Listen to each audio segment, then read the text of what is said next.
Hong Kong leader Carrie Lam once said she serves two masters, the people of her city and the Beijing government.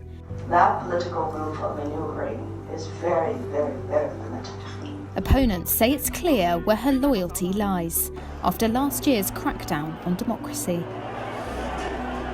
This is the story of how Lam evolved from a social activist to the contentious leader of a divided city. Lam was born in British-ruled Hong Kong in 1957. A devout Catholic, Lam planned to become a social worker while studying at the University of Hong Kong. She was described by teachers and fellow students as gentle, altruistic and liberal. In 2000, she fulfilled her university ambition and became the head of the Social Welfare Department. She worked with the city's poorest, and this connection was at the core of her early political appeal. In 1997, Britain returned Hong Kong to Chinese rule, guaranteeing the city wide-ranging freedoms. The early years were mostly calm, but there were signals of dissatisfaction with Beijing's rule. It all escalated in 2014 when students took to the streets in the so-called umbrella movement to call for democratic reform. By now, Lam had risen to the second highest office in the territory, Chief Secretary. She showed an early tough streak in her dealings with the protesters. It was in 2017 when Lam strode onto the global stage. A committee stacked with Beijing loyalists picked her as the city's next leader. Congratulations, Mrs. Lam. At her swearing-in, Chinese President Xi Jinping laid down the line of China's authority. 任何危害国家主权安全都是对底线的触碰。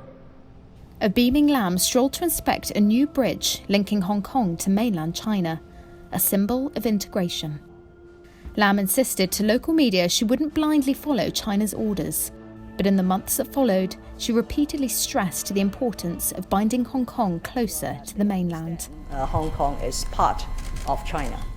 It all came to a head in early 2019 when Lam tried to push through a law that would allow extraditions to the mainland.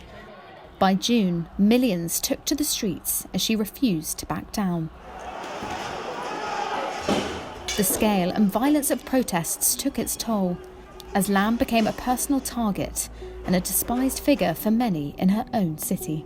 Hong Kong people will not keep silence under the suppression of President Xi and the Chief Executive Carrie Lam. In September 2019, she withdrew the extradition bill, only for China to hammer out a new national security law. When the law was published at the end of June, its reach stunned the city. But Lam stood firm with Beijing as it imposed the drastic changes, granting China more power than ever. This is not doom and gloom for Hong Kong. Today, the opposition movement has largely been extinguished. Lam is widely condemned by foreign governments and has been sanctioned by the United States for her role in curtailing Hong Kong's freedoms. She says she can't even open a bank account and has to store piles of cash in her home.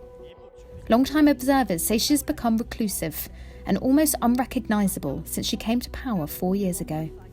One Beijing official told Reuters the Chinese leadership sees few alternatives to Lam, for now, as chief executive. Some believe she's retained enough trust in China to serve a second term in 2022. To the success and affluence of our motherland and the prosperity and stability of Hong Kong. Cheers! 请干杯